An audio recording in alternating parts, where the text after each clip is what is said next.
Chaim Shalosh. Oh, shalom, my friends. Shalom, my enemies. This is your old pal, Rabbi Sol Solomon. And you know that I love the theater. You know that I also love music and show tunes. And I cannot believe how much I am feeling right now to be talking to someone who helped write some absolutely legendary musicals. For example, 110 in the Shade. He also helped write I Do, which is getting a very cool one-night revival off-Broadway at the York Theater. We'll be talking about that. And of course, this man wrote the longest-running musical in the history of off-Broadway, the Fantasticks. Of course, I'm talking about Tom Jones. No, not the singer you throw your panties at, although I guess you technically could throw your panties at this Tom Jones as well. No, it's the theater Tom Jones. And, writing about a 2011 revival of I Do at Westchester Broadway Theater. No less than John Simon wrote, quote, although the entire action is confined to the eponymous four-poster and its immediate vicinity, the incidents and implications reach out effortlessly and evocatively to anyone who is or ever was a husband, a wife, or just a lover of good theater. So it is so good to talk with the one, the only, Tom Jones. Shalom to you.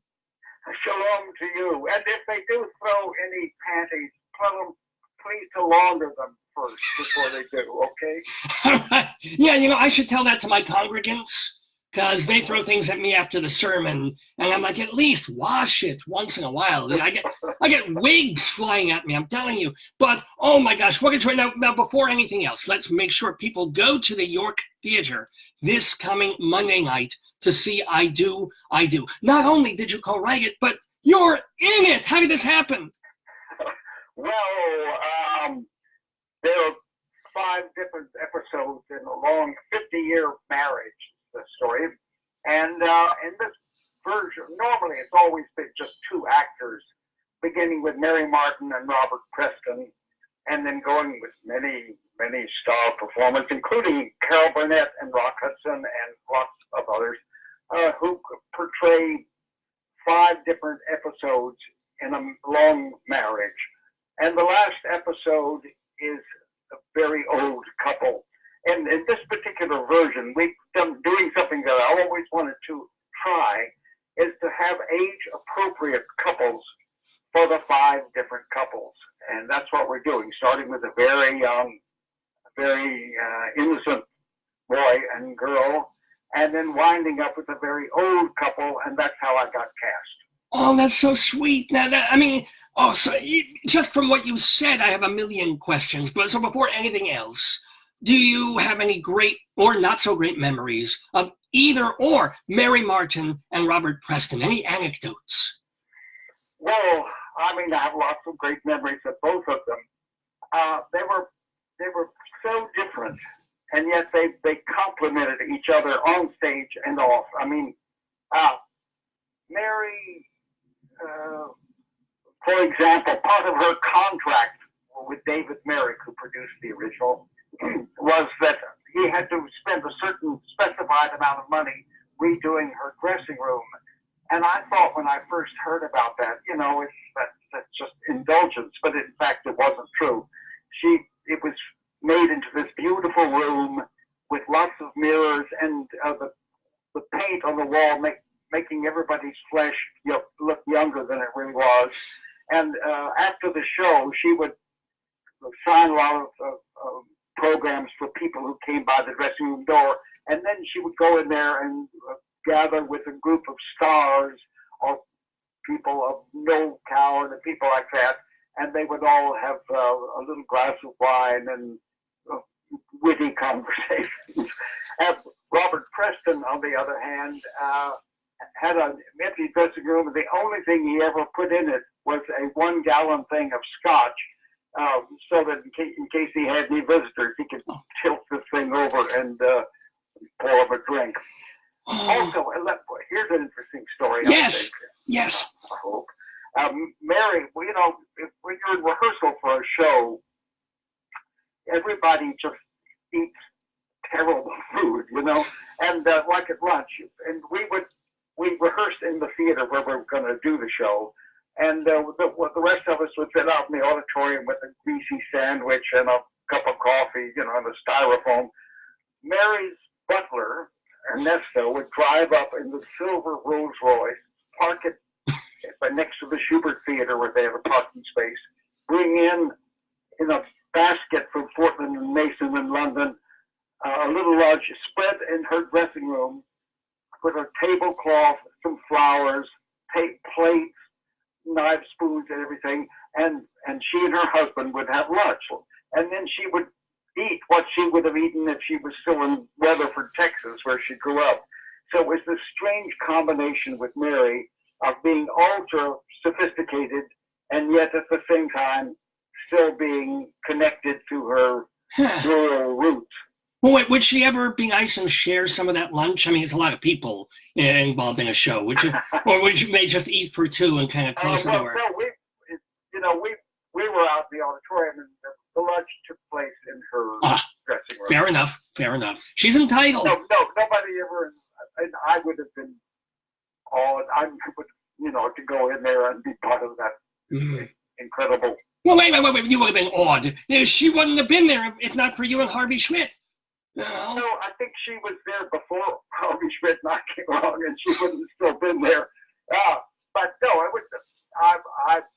She appreciated our talents and honored them and served them well, and we appreciated hers. But we also appreciated what she had been, and where she had come from, and all of the things she had done.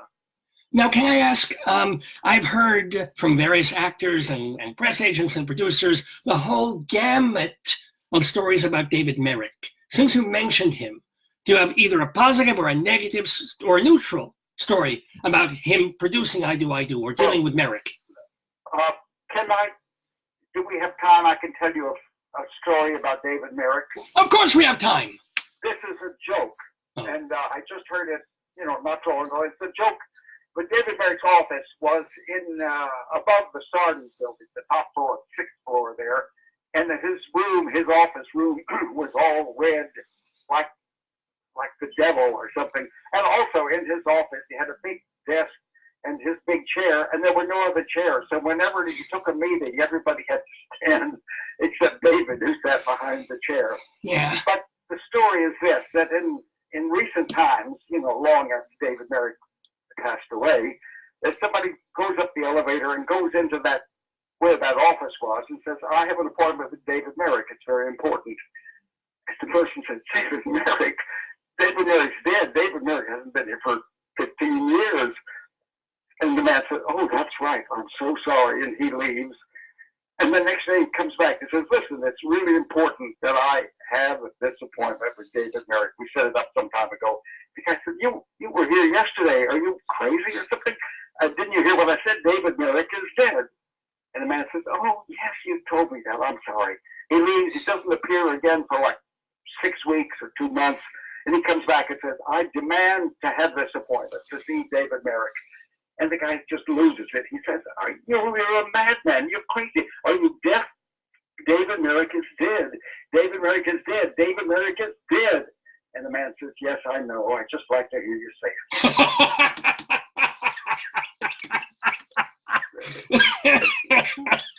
That sums up who David Merrick was. Well, not quite to everyone. I mean, every time I ask the David Merrick question of people who knew him or had a show with him, I expect horror stories, and they aren't always. Sometimes they are. So I'm wondering, you personally, beyond the jokes, you and Harvey, any horror stories or happy stories? Oh, well, yeah, there are horror stories. Plenty. Not so much on I Do, because Gower Champion directed it and choreographed it, and he had just done Hello, Dolly, and David Merrick didn't want to lose him or cross him or anything like that. But the earlier show we did with him, 110 The Shade, there were plenty of horror stories, including him sitting on the stage in a chair after a rehearsal when Magnus DeMille's dancers were still there, and him pounding his foot on the floor saying, "Agnes DeMille is over the hill. Agnes DeMille is over the..." But I will having said all of that, there are a couple of nice things one can say about David Merrick. One is that he got the shows on, and you didn't have like 25, 30 producers making decisions. You knew who you're dealing with, and it was straightforward. And he had surrounded himself by talented people in his staff and designers and whatever. And the other thing is that he had a sense of humor. It was often triggered by cruelty, but it was a sense of humor. And my favorite story of that is that he bought a Cadillac car and he didn't like it. And he tried to take it back, and the Cadillac company wouldn't take it back. So he had all of these technicians and designers and workers. He had them make a great big lemon, and he attached it to the top of the car. So wherever he drove around New York, there was this Cadillac with a great big lemon on the top of it. Okay, I love that. I think that's a wonderful thing. And oh my gosh, it's just what also strikes me as kind of funny is the show that you're doing on Monday night. I do has just two people in it. It's a 2-character musical. If they were to revive that on Broadway I hope at some point they will. There's going to still be 2 people in the cast, except there'll be 45 producers, top of the line, taking up most of the playbill page. It's nuts. That's right. That would be a funny scene, actually. That would be like a sketch for Saturday Night Live. If Saturday Night Live did sketches like that, which they don't do. It would be a good sketch for Julius Monk. You probably don't even know who Julius Monk was. Little before my time when he was doing those cabaret, New Faces sort of things, but yeah. Well, come with. Harvey and I spent our first years in New York writing comedy material for Julius Monk, and for those reviews. It was a great training. You didn't pay any money. Really? We had one show called, I can't think what it was called right now, Gimme Dozen. And we wrote 12 numbers, and they were the big show-stopping numbers. And my share was $25 a week for the 12 numbers. That was my royalty. And you mean while the show was going on only, not forever, but yeah. Oh, yeah.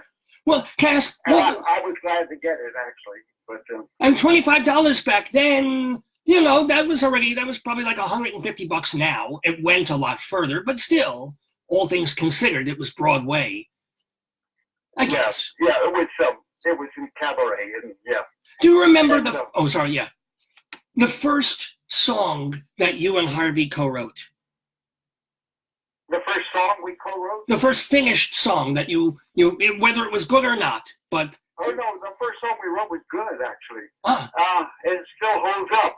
And it was in 1950. Oh, I'm going to interrupt myself a lot, but sure. There's a wonderful new thing some very good producers put together in a series called Hidden Treasures. Do you know that series? No, I don't, but I better. Yeah. They've just done 3. They did Sheldon Harnick, and they did Candor and Ebb, and they did Harvey and I. And it just came out last year, and it's a 2-CD set of 48 or 49 songs, most of which have never been heard before.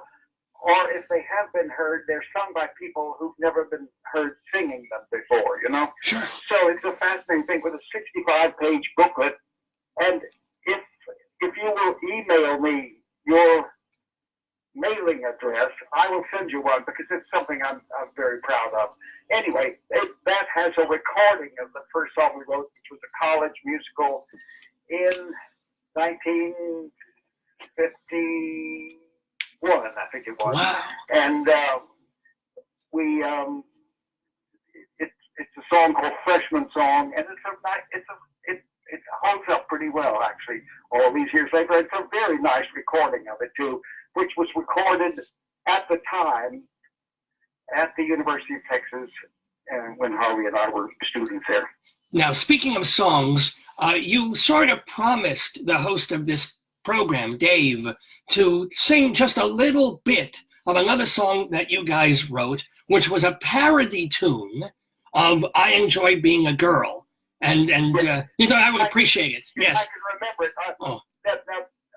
this isn't from anything or for anything, and it isn't finished. But I write sometimes just for fun, just to get my. I'm actually writing 3 new shows and with 3 wonderful young composers, and I'm very, very proud of them. And one of them is the best thing I've ever worked on. But this is a thing, among the things, for example, that I wrote recently just for fun is I'm dreaming of a green Christmas, but for the green ecology thing, yeah. I'm dreaming of a green Christmas just like the ones I never knew, where the palm trees sway and steel bands play and sky above cerulean blue. But by the way, when you say sing, I don't sing because I write songs partly because I can't sing. You sounded like you had a little bit of a nice voice there. No. But anyway, this other thing is just for fun we're working on, and it's that song from Flower Drum Song, I Enjoy Being a Girl. But what I was working on is I attended the finest prep schools where there never was heard an oi. So choosy who you accept schools, I enjoy being a goy. And I was raised in a gated compound, far removed from the hoi polloi, where those crude parvenus are not found. I enjoy being a goy. And that's wow. No, I'm just as impressed by the use of hoi polloi and parvenu in the lyrics as I am by the Jewish component. By you, and you are a goy. You are not a Jewish person. Yes, I'm so such a goy. But I have spent most of my life living on the west side of Manhattan, and you're tangentially Jewish then. Really, I mean, and tangentially, and just as my kids were always envious of the fact of the Jewish kids that they all went to school with, and my kids, never had bar mitzvahs or things like that. But and they always wish they did, and I always envied most among the things I envied, or all of things. But the most was the richness of the patois, the language, things like oi and Mazel Tov and things like, and the Jewish curses. You should grow like an onion with your head in the ground and your feet in the air. I mean, those kinds of, the feeling behind them. I was listening to Terry Gross, that great interviewer, a while back, and she had a man who had just written a book about Jewish humor, and of course that's what I envy for. Really, it's this gift of whatever it is, and it's linguistic. It's an attitude, but it's also the patois, the language, the rhythms. But anyway, and so if you want, I will tell you what he said was like a quintessential Jewish joke. Please. Shall I? Yes, please. You can cut all these things too. My grandmother goes to the beach with her grandson, and he's playing, and she's sitting under the umbrella, and a great big wave comes in and sweeps him up and takes him out to sea. And she's stricken. She turns to God. And she says, God, don't do this to me. It's my only grandson. And please, he's just an innocent child. Please, God, please have pity on me. Bring him back. And then the wave comes rolling back in, and the little boy is there, safe and sound. And she looks up and she says, he had a hat. Classic joke, and you told it so well. I want to ask you though, did Harvey have that? He was Jewish, yes. So did he have that spirit and that sense of humor and that sense of, because you were the word person in that collaboration, but did he have it as not working? I was the word person. He was always the music. Harvey was never. He was skilled at words, but it was never his turn on, really. He was, music just poured out of him, but also he was a very great and a hugely successful painter and commercial artist. He did incredible work with incredible assignments, you know, and it was a very successful career, among the top 2 or 3 commercial artists in America at the time, and making tons of money. And eventually he had to decide, because he had accepted a commission from Sports Illustrated to go on a lion hunt with the Shah of Iran. And he had all the shots and everything. He'd accept the down payment, and all the arrangements were made. But it turns out that our first week of rehearsal for 110 The Shade took place at the same time. And he decided at that point that he would take his career more towards the musical theater and less towards art. But he always was very, and he always did wonderful, rich, beautiful things, but funny things. I don't know if you're probably familiar with Ben Bagley's albums, yeah, with the aging showgirls on the cover. Yes. Yes. Harvey did all of them. Oh. Now, can I ask you, when you worked with him, was it almost, did you treat it as if it was almost a 9-to-5 job? Whether or not obviously when something was in rehearsals, it's crazy time and previews and things. But like on a day-to-day when you're working on shows, would you get in at 9 o'clock in the morning, putz around a little until 10:30, start working on something, take a lunch break, come back, and 5 days a week kind of thing? No, in short. We would have an intense session together for like 2 weeks or more. Usually later on we did the originals. We had a workshop that did experimental original work. But when we were like writing a musical based on, for example, the 4-poster became I Do, we would lay out possible songs, different directions, maybe some titles. Maybe I'd sketch in a few things, or maybe, and then we would split for like 2 months and write separately, corresponding by mail or telephone. And Harvey would usually go to Italy or France or someplace like that, and we would we found that we had fewer arguments if there were a couple of thousand miles between us, you know. Well, can I ask, what are, like, between the two of you, this might be fun, the thing that irritated you most that he would do, and what would you do that would get on his nerves the most? Oh, well, that's, I can't come up with an immediate answer, but that's interesting that you should ask that. One of the things in I Do, we wanted a section after all the lovey-dovey honeymoon stuff where they begin to try to get on each other's nerves. And for that, we wrote a series of short songs that's under the title Nobody's Perfect. And for that, my wife and I asked my wife to make a list of my most irritating habits, and I made a list of hers.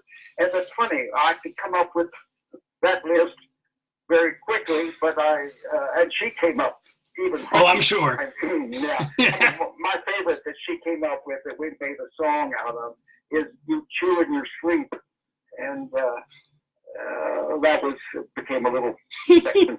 But I can't, off the top of my head, later on, Harvey, as I say, he just poured forth melody. He never learned to read music, and yet he was a very accomplished pianist. And he wrote in addition to the songs, he wrote ballet music and orchestral, like concertos and things, just pouring out of him.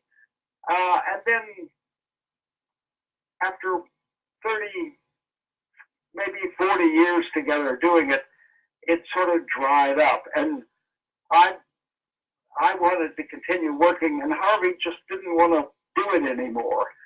And then he quit and retired and moved to Texas, and I began to work with other people. And I think that was the hardest thing for me to accept. that I couldn't believe that he didn't want to keep doing it, because I'm 91 now, and I've worked every day, 7 days a week, on one of these new shows or revising an old one or something. Well, you mentioned a show that you're working on now that you feel is the best work that you have ever done. So can you tell us a little about it, or is it too early? Sure. No, I'll tell you. It's based on The Tempest, and it's called La Tempesta. Mm-hmm. And I've dared to actually rewrite the meaning of the piece to a certain extent, and with a wonderful young composer named Andrew Gerle, Gerle. I don't know if you know his work at all. No, he's just up and coming as I'm down and going. But I'll what? Excuse me. Oh, yeah. Phlegm here. I'll quote you a couple of lyrics if you have the time for it. Please do. The first is the opening. Prospero comes out in his old tattered robe, an empty stage, and he's got his staff there, his magic staff, and he comes out and he looks at the audience and he says, excuse me, I draw a magic circle in the sand like this. And he does in this kind of primitive drum beat. I touch the circle and it turns to light like this. And he touches it with his stick in this shaft of light. It's filled with possibility, a journey of discovery, but only if we both believe that this can be true. For the secret of the magic lies not just in the magician, but also inside you. And he sings, I ask you now on this bare stage to create an enormous storm. I ask you when I speak of lightning that you see it slice the night. One or two passing shadows must you turn into a fleet. And then when the storm is over, I ask for you to come with me and spirit-like to fly through time back to the island which is mine. And most of all, I ask you now to take this empty circle and fill it full of life, like this. And he touches it, and the lightning strikes, and the storm, and the show begins. So that's one. Yes. And the other lyric, and that one is as you will have noted, is not on the American. We usually wrote songs in the AABA, American Songbook form, and this next one is actually in that form. It's a song for Prospero's daughter, Miranda, and she sings to the young man she's met and fallen in love with, and it goes like this. She sings, I do not care for magic. Magic makes me sad, as if the things you conjure up surpass the things you had. I don't believe in omens or wishing on a star. I much prefer to place my faith in things the way they are. Some people think a rabbit that emerges from a fancy hat is something quite miraculous to see. A rabbit that is sitting still beside a meadow or a hill is miraculous to me. I don't believe in silken scarves that turn into a dove. I don't believe in magic, but I do believe in love. You touch me and I'm changed inside. I do believe in love. Wow. I can't, aside from the fact that that's really lovely, I can't believe Tom Jones just read us a new lyric that he has been working on. And this is the show with Andrew Gerle. Gerle is how you pronounce it? Gerle. So, yeah. Sorry. Yeah. So you're working on these 3 different shows at the same time. What is you should be able to get a show up? I mean, are you gonna? Do you go through the York? When it's ready? When is it? We're gonna see one of them. Very, very, very, very hard for me to get somebody to do a show of mine at this point. Very hard. Why? Because I'm 91 years old, and people would rather catch the wave going this way up rather than on the downslide. You know what I mean? Even though the work is not a downslide at all, it's as I say, I think maybe the best work I've done. Right. Several of these things. Oh, there's some fun lyrics, and and one of the shows is called The Game of Love, based upon the Amato plays of Arthur Schnitzler in Vienna, you know. Yeah. And and I use Offenbach music, and so one of those has one of my favorite lyrics, and I'll just quote that if I may. Please, please. And it's a song that this girl sings on stage, and she's singing it for her lover friend to get his, and it's called Love Conquers All. It's based on music from Pericle by La Parachute? Yeah. Oh, yeah, okay. And this is just one little section. She sings, I later fell for a dramatic poet. How could I know it would be a curse? Because the moment my love was overflowing, he'd jump right up and he'd go from bed to verse. Oh. Oh. And another one which I like, and which I actually sang when we tried it out down in Miami a year or two ago, is about a menage a trois. Oh. And he sings, I don't care much for groups of four. Any more than that, I just deplore. My mother always said to me, little one, be satisfied with three. That is why I have such an aversion to anything in the least perverse. And yet I have a little weakness in spite of all my meekness, one tiny little weakness. Two young ladies, ooh la la, I just adore menage a trois. For all the things, all the joys that you can incur when your infatuation is triangular, and all the pleasures you can produce when you're the bottom of the right hypotenuse. And anyway. Oh, it's just amazing to hear you to sing these things. I'm actually blushing just a little bit. And oh, good. Oh, that's wonderful. That, you know, if you're 91, you can get somebody to blush. It always makes you feel good. and dare I ask, have you ever actually partooken in the trio thingy? No. Oh, no. Just asking. No, I'm just as. Okay. All of my adventures take place, and most of my traveling in right on my desk, you know, like that. Like Prospero with his little magic wand, and Shakespeare with his quill, which is it's me. It's like my little magic wand is my fountain pen, or nowadays my computer. But Harvey loved to travel. Harvey traveled all the time, all around the world, and I would stay home most of the time. Sometimes I'd go join him, but very, very rarely. I stayed home and then do my traveling in my mind, you know. Well, why would no? It's one thing not to try really weird, kinky, fun things but why wouldn't you take the opportunity to go all over the world, even if you're staying in fancy hotels and not going on safaris and things? No, but you know, Harvey came from real. His father was a Methodist preacher in little bitty towns in Texas, and who augmented his preaching fees by farming. And Harvey, they grew up real poor, and Harvey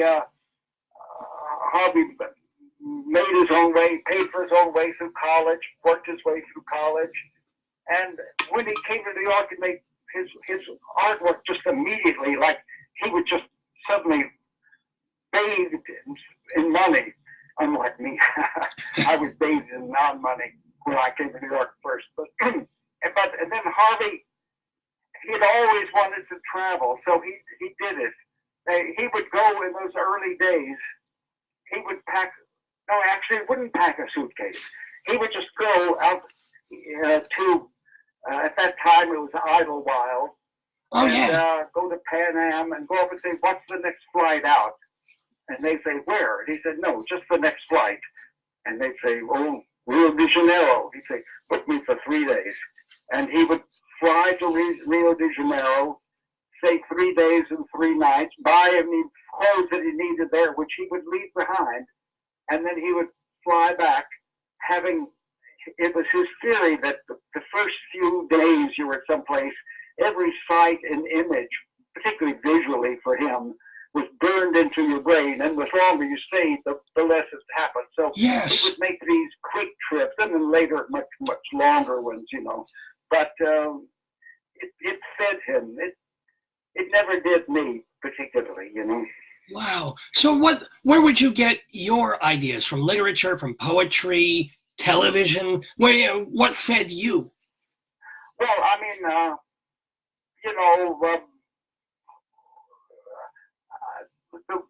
we've often based things on things, but although, as I say later, we did some interesting experiments with the original work.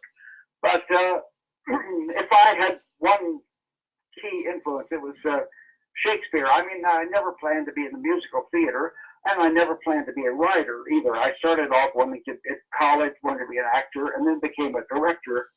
But I studied under a very great man named B. Iden Payne, and who was a world-class authority on Shakespeare. And I came to love, and to that's what I always dreamed. Not that I would ever achieve it, but I dreamed of a musical theater that would have what I got from Shakespeare, And of course, in your adapting at one point you did a musical based on the writings of Colette.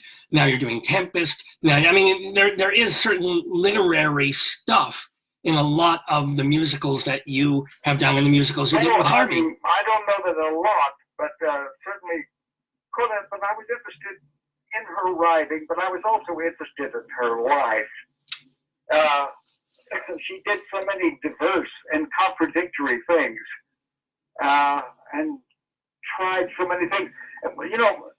Excuse me. Sure.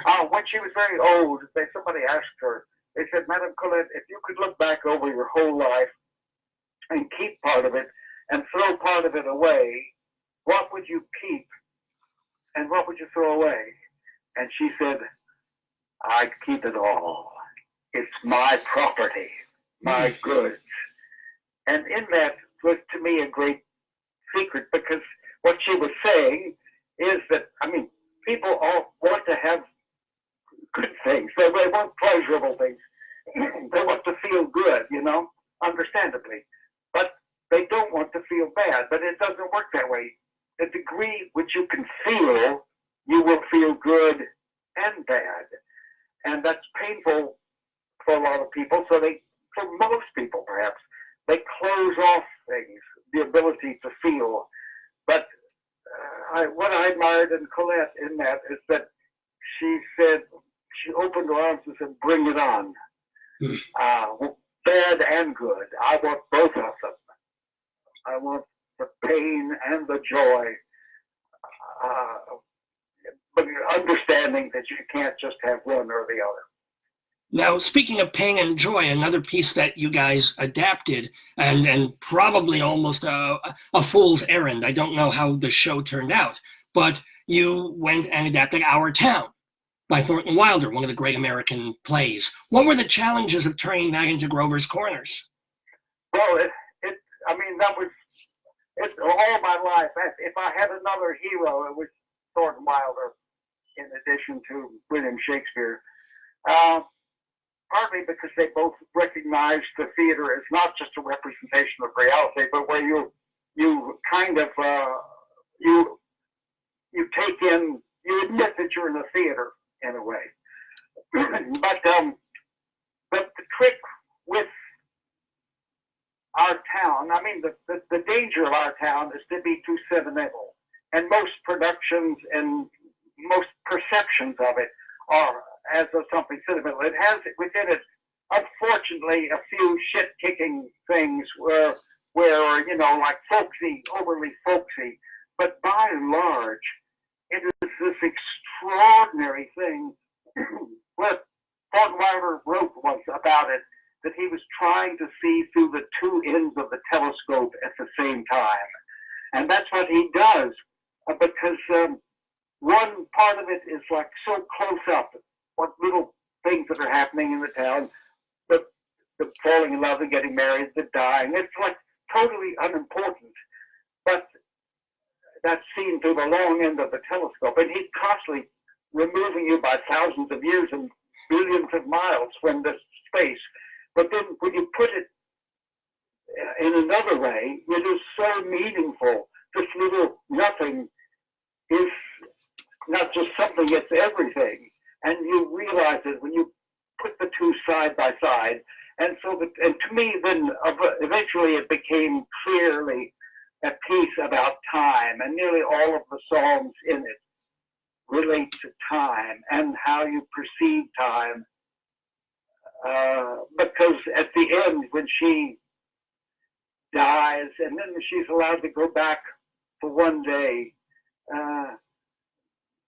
the preciousness of life is so heartrending, and yet not just sad. It's not just sad. Though she says, "Oh, Earth, you are too beautiful to realize," but she also, at the end, comes to that one thing where she says they don't understand, but there's some celestial something. There's something bigger out there, and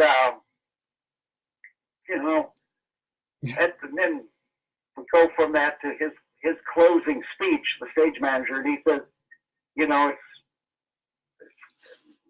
Shorty Hawkins, the train is coming through the depot from their station, and the stars overhead are doing their crisscross journeys, and in the sky, again, like he puts a close image and a far image. Yeah. And he says, as far as anybody knows, there's no beings up there.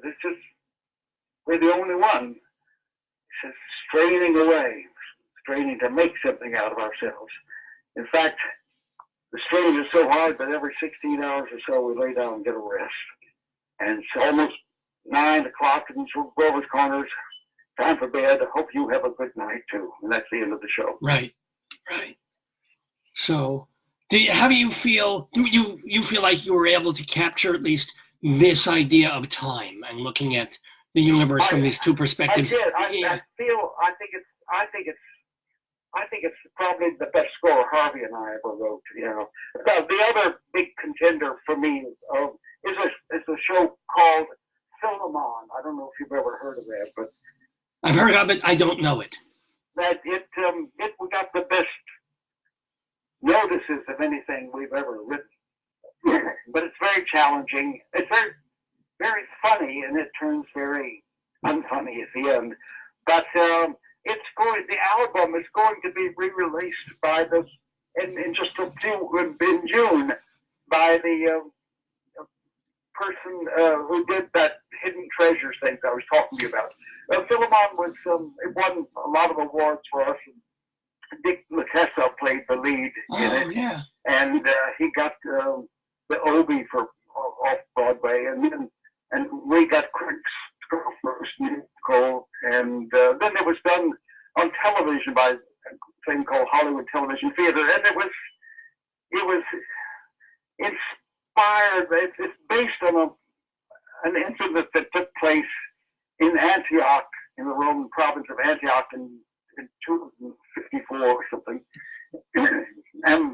But what it became for me, the parable was when I grew up during World War II, and right after the war, as the images began to be released of the concentration camps and the Holocaust,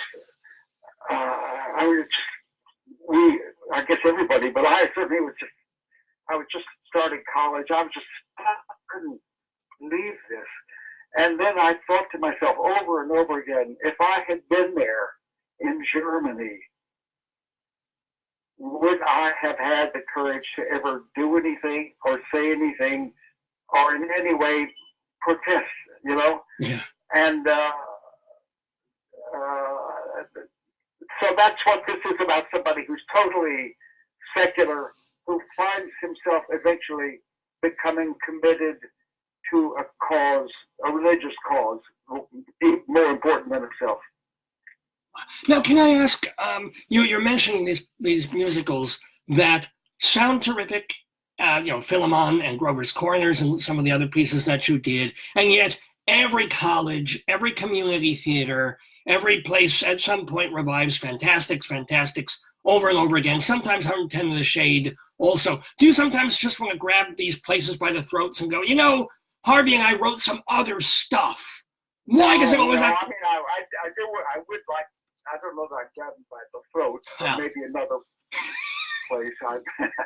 But, I'm grateful. And not to say, I mean, I love the Fantasticks. I thought then that it was so brilliant, and I still think so. Even though as time went on,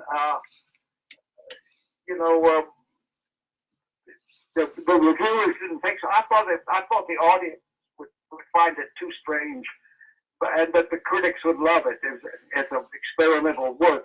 But it was just the opposite. The critics were sort of doubtful, and the audiences just immediately took to it and have for every year. It's still like done hundreds and hundreds of performances, hundreds every year around the country and around the world. And by the way, you've been sort of humble about your ability to sing and the fact that you wanted to be an actor when you were young, didn't become one. But I will tell you this, that the producer of this program, Dave, went to see the Fantasticks maybe 10, 15 years ago, something like it was. I don't remember if it was at Sullivan Street Playhouse still or it had already moved to Midtown. But he's sitting there, he's reading the playbill, he's looking at who's going to be in it, and there's some guy in there named Thomas Bruce, right? So he's thinking, I've never heard of this guy. Who's this guy? And it's you. So you can carry yourself on a stage, that's for sure. Well, in both the original production, which opened in 1960, I played the part of the old actor, and under an assumed name, under the name of Thomas Bruce. I didn't want it to look like a vanity production or something. And I got much better notices as a writer, as an actor, than I did as a writer. And then when we did the revival in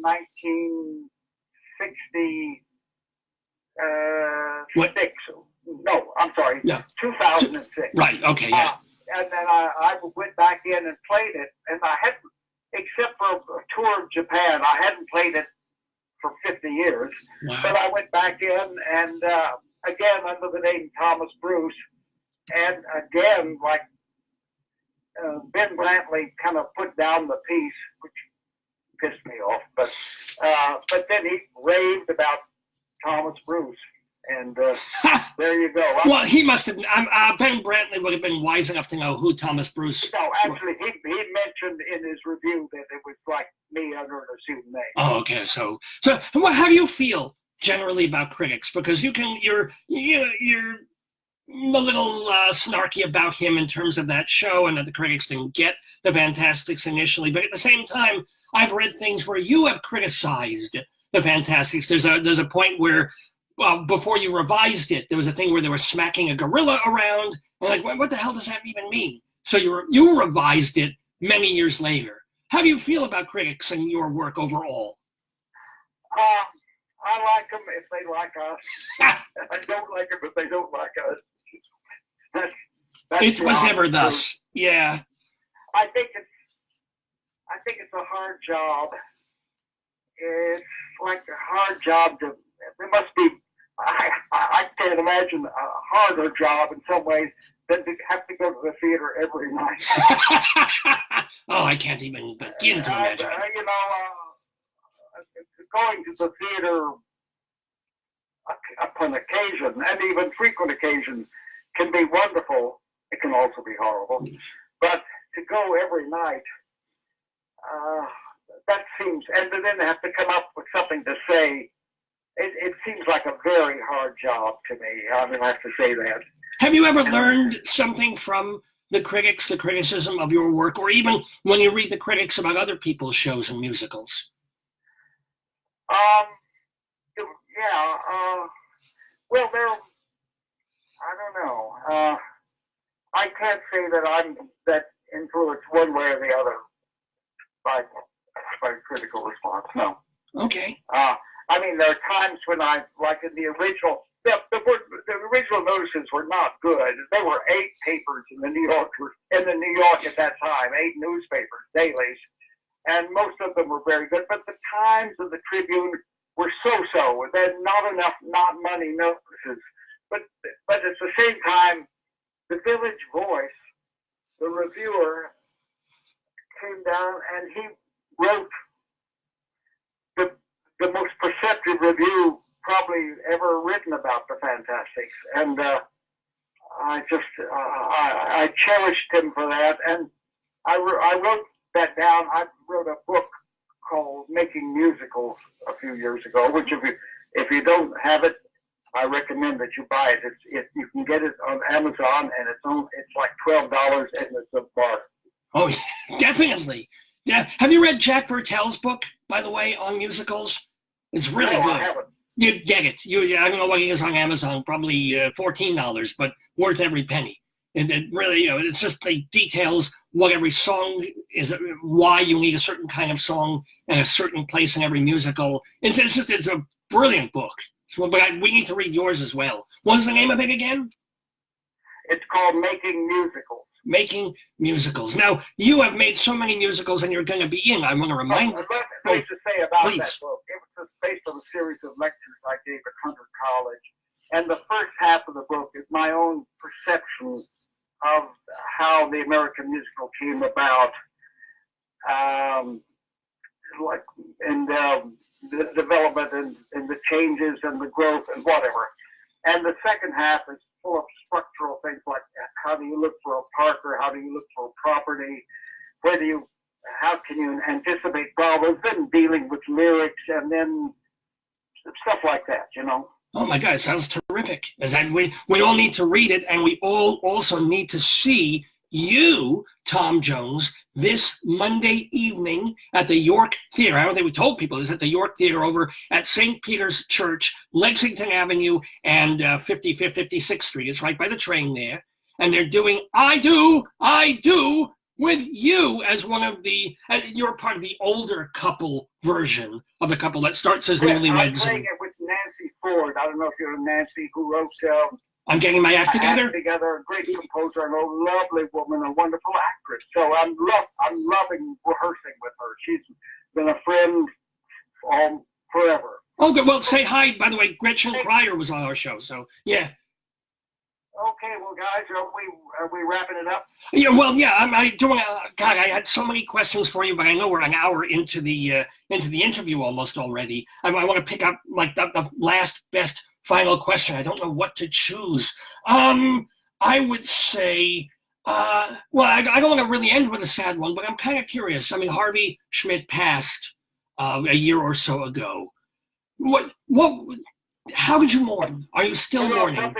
We probably are wrapping it up because this phone is fading a oh little dear. bit now.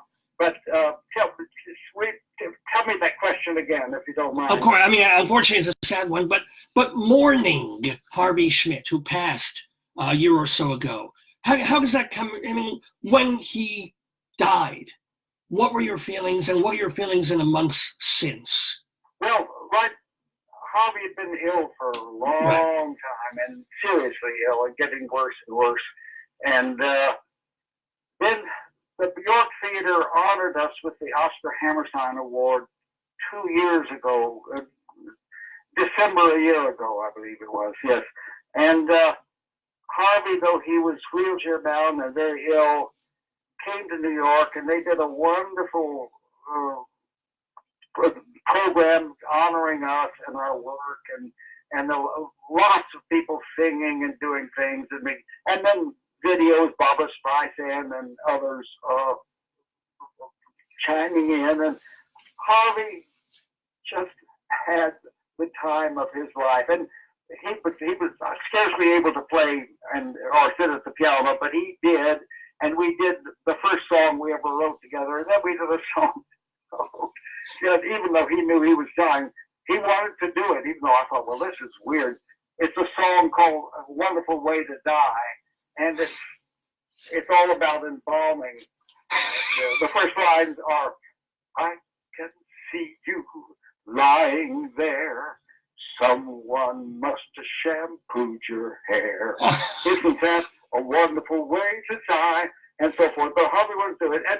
And then afterwards, people knew he was dying. So friends of his came from all over the world and all over the country. And they had, in addition to this evening, they had a special other party of just gathering the friends. And he, surrounded by love and adoration and a sense of accomplishment. And then he went back to Texas and died. And there are worse ways to go than that. Is that what you're hoping for? I mean, God willing, you're going to live to 120. And considering how amazing you sound and move, and I mean, no one would ever know you were 91 years old. So, but when you're 120, what do you want your send-off to be? I'm terribly sorry, but I'm. Oh, you're losing the phone? I'm losing it. Or, it's possible that my hearing aid. Oh, well. Because at this point, the great speech from Shakespeare, The Seven Ages of Man, at the end, sans teeth, sans eyes, sans taste, sans everything. Sans prostate, I hear you. Well, then I will just let you go, but remind everybody that they can see you in the flesh performing, and I do, this Monday at the York Theater, and I hope we get many more chances to see you, many chances to hear your old musicals as well as the new ones that you are working on, and it has just been an absolute honor and pleasure talking to you, Tom Jones. I've enjoyed it very much myself, so thank you very much. Thank you, and shalom to you. And shalom to you, too. Bye-bye.